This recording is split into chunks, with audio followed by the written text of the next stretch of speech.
Don't talk about it.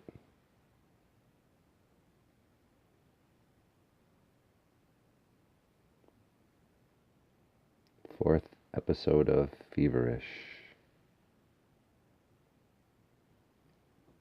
So there's this guy in England who got arrested, and none of the press was allowed to talk about it. Wednesday, Thursday, Friday, I had to think about it, and the core nugget of information here is if a judge tells you to fuck off, then it's probably wise to do so. That, personal experience, but thanks for the PSA anyway. It doesn't really help that you're mischaracterizing the situation to try to cause a fight, and I think most people see that, and that's why there's not really a huge uproar about it. But, it's just my spin. You're a hero nonetheless for, saying what you want and sticking to it and with consequences attached to it. But it's the consequences that make you a hero. If when we see you again in 13 months and you're got a big beard and a robe on and you're a devout Muslim, then that'll be good entertainment as well. And heaven forbid if we don't see you again, then it happened in the month of May, and that's always really, really good for conspiracy theories. So,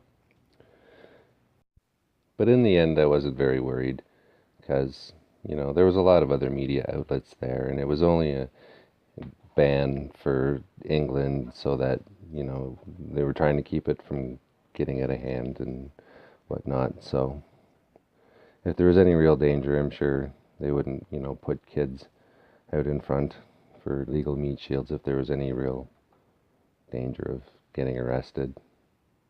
And I know it's much, much more complicated than that.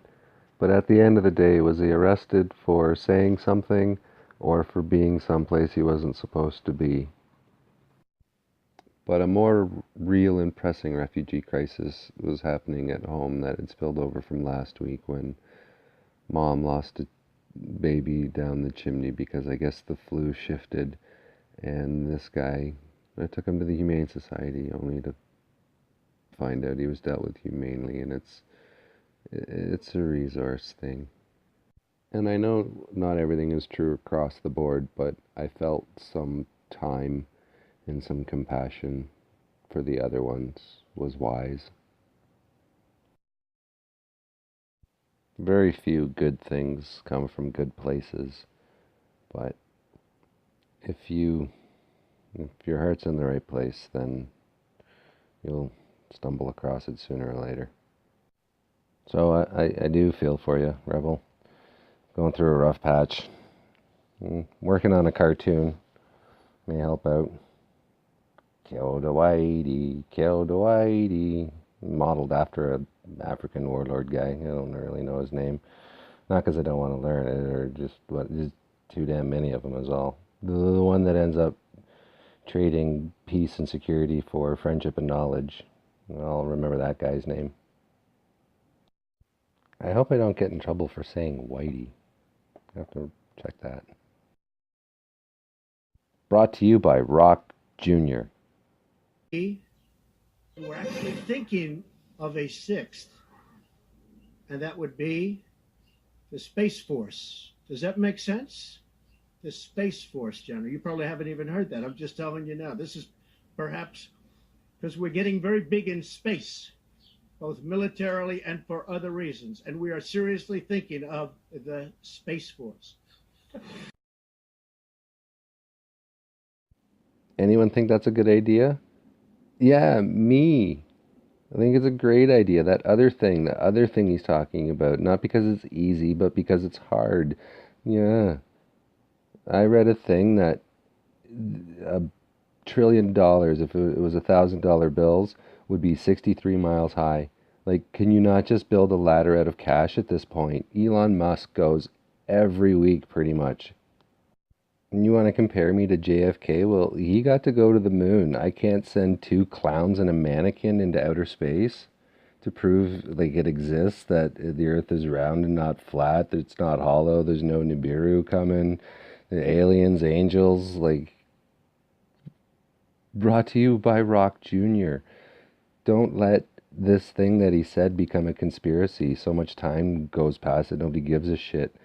Like, at this point, what does it matter now? So play to your strengths, I guess, is what I'm trying to say with that. And it's just this wonderful personality resource who's so on board for opening up new technologies and doing cool shit. And, you know, instead of, you want to be four-dimensional about it, don't build a ladder out of cash, build a bridge out of cash. You know, I'll volunteer to go. It's got to be somebody like a Joe Rogan or somebody that people trust on the conspiracy front. It can't be like, you know, somebody out of the system.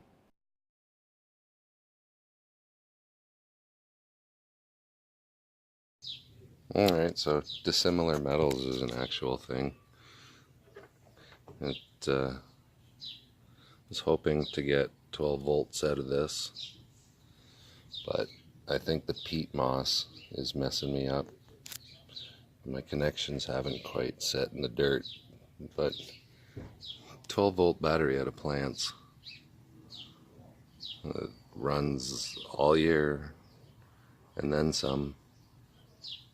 I don't know what kind of plant this was, but it just showed up ready to work. So I'm supposed to make something to put the lawnmower in so it doesn't get wrecked by the rain, but I don't have that kind of time. I just drove it into a garbage bag and then I was going to put a stone on the handle, but I don't have a good stone. A stone? That's perfect. Thanks, Rock Jr. Rock Jr. Also known as CFNY, for people over the age of 40 who go, huh, to the edge. Now, I noticed that your song is on the radio a lot lately, and I was going to say earlier, and this is an add-on to a thought I had before, because the night I was making the video on vote for how best suits you locally, an on-off switch on an old radio of mine fried, and the radio just turned on for no reason, and it was playing a song by the Arkells. And so I was like, oh, that's cool, interesting, like the switch went. I'm like, well, I'm gonna pretend like that's like coincidence or some sort of outside thing sort of telling me to fix this in, and it's gonna be the NTP. And then it wasn't the song People's Choice, it was some other song, it was 1111 or something, I don't know what it was. It wasn't important. The fact that it was that band was important. And yeah, they're getting a lot of radio play, and it's another coincidence that it's that. But yet another coincidence is he's looking for the People's Champ, and he's supporting, and the radio's promoting them a lot too, being more liberal. And I assume everybody, I haven't really been following the elections a whole lot, but I judge what's going on by the commercials that are going on. And then the last thing I heard from the Liberals was basically a plea, oh my God, vote for us, please don't let either one of the other two have a majority government. And on the back of the flyer in my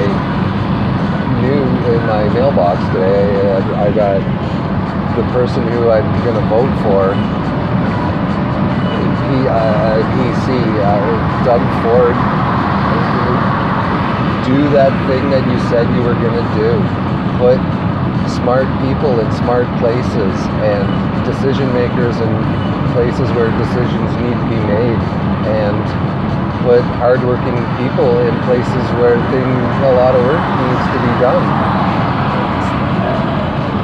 Music is a powerful tool in making people think a certain way, and the message is the medium. I forget his name, but the medium is anything that can be used to get into your brain, and eventually it's just all of these subtle little things.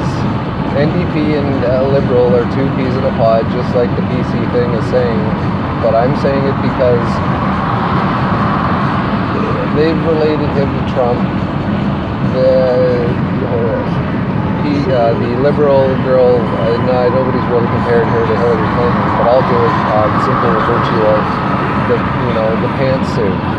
She's a fan of the pantsuit, right? Pantsuit, singular, pantsuit. It's not a pair of pants suit, unless you're MC Hammer, and maybe you're wearing a pair of pantsuit. But just on that alone, So this Andrea Horwath would be Bernie Sanders, which is a horrifying thought, and that he was just, you know, a total fraud.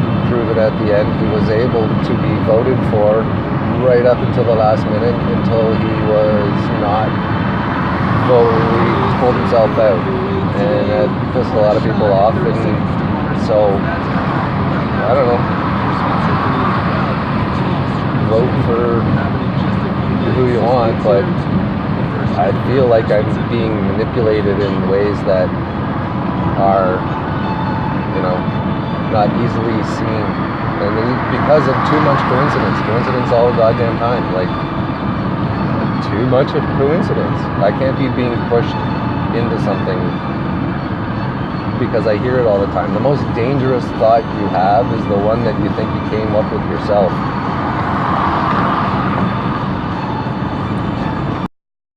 And I was able to mow the yard. Well, most of it. It was Marshall McLuhan. Hi, it's me, Bob.